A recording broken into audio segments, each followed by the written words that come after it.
वाक़े मिराज मुस्तफ़ा, वो रात जिसने गम को इज्जत में बदल दिया। ये वो रात थी जो आम रातों जैसी नहीं थी। ये वो रात थी जब अल्लाह ने अपने महबूब के जख्मों पर अपनी कुर्बत का मरहम रखा। ये वो वक्त था जब जमीन ने महबूब को सताया तो रब्बु ने आसमानों पर बाला लिया। गमों का पहाड़ और सबन मुस्तफ़ा, हुजूर अकरम की जिंदगी का वो दौर जिसे आमा अल-हज़न कहा जाता है, गमों से भरा हुआ था। वो चचा जिन्होंने बचपन से साया बनकर हर तकलीफ रोकी, हजरत अबू तालिब इस दुनिया से रुखसत हो चुके थे। वो बीवी जिन्होंने सबसे पहले ईमान लाया, अपना माल, अपना सुकून, अपनी जिंदगी इस्लाम पर कुर्बान कर दी, हजरत खद्जा, वो भी अल्लाह को प्यारी हो गई। दिल तन्हा हो चुका था। फिर ताइफ का सफर आया जहाँ बच्चों से पत्थर मरवाए गए, जिस्म मुबारक से खून बहने लगा, जूते खून से भर गए, लेकिन जबान पर शको न आया। बस इतनी सी दुआ निकली, अल्लाह अगर ताब मुझसे नाराज नहीं तो मुझे किसी बात की परवाह नहीं। ये वो नबी हैं जो खुद जख्मी हैं लेकिन उम्मत के लिए बद्दुआ नहीं करते। मेराज की रात, रहमत का आगाज। एक रात, खामोश रात, मक्का की फिजा पुरसुकून थी। हुजूर खुतन कबा अमुन हान के घर आराम फरमा रहे थे कि अचानक आसमानों से हजरत जबरन तशरीफ लाए। सीना मुबारक चाक किया गया, दिल निकाला गया, इब्न जमजम से धोया गया और ईमान और हिकमत से भर दिया गया। ये तकलीफ नहीं थी, ये तैयारी थी, रब्बु से मुलाकात की तैयारी। बाराक, नूरानी सवारी। फिर एक नूरानी सवारी लाई गई जिसे बाराक कहते हैं। वो बिजली से तेज थी, इसके कदम वहाँ पड़ते जहाँ नजर पहुँचती। जब हुजूर सवार हुए तो बाराक कांपने लगा। हजरत जबरन ने फरमाया, ठहर जा, तुझ पर अल्लाह का सबसे महबूब सवार। ये सुनकर बाराक पुरसुकून हो गया और पलक झपकने में मक्का से बैत अल मक़दस का सफर मुकम्मल हो गया। बैत अल मक़दस इमामुल अंबिया, बैत अल मक़दस में तमाम अंबाई कराम जमा थे। हजरत जबरन ने कहा,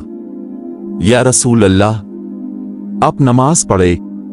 और यूं तमाम नबियों के इमाम मोहम्मद बने। सातों आसमानों की सैर।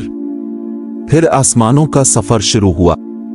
हर आसमान पर एक निब ने इस्तकबाल किया और कहा, मरहबा आ रसूल अल्लाह।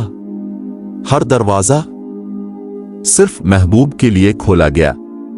ये इज्जत किसी फरिश्ते को भी नसीब ना हुई। फिर वो मकाम आया जहां हजरत जबरन रुक गए।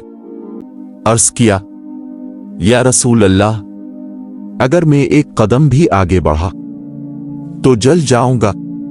और महबूब अकेले आगे बढ़े। ये वो जगह थी, अल्लाह से मुलाकात।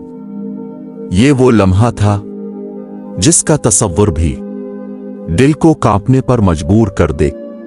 अल्लाह ताला ने अपने महबूब को बुलावा दिया। क्या बातें हुई ये राज है, लेकिन जो तोहफा मिला वो पूरी उम्मत के लिए था। 5 वक्त की नमाज, उम्मत की मग़फ़िरत, रहमत के दरवाजे।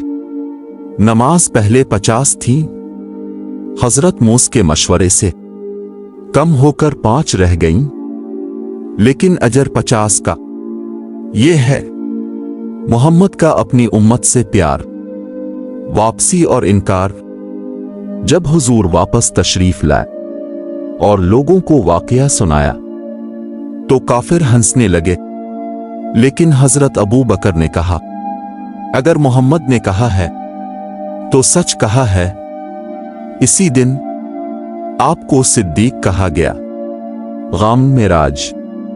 ये वाकया हमें सिखाता है, गम के बाद अल्लाह की मदद आती है। नमाज मोमिन की मेराज है। जो सजदा करता है वो अल्लाह के करीब हो जाता है।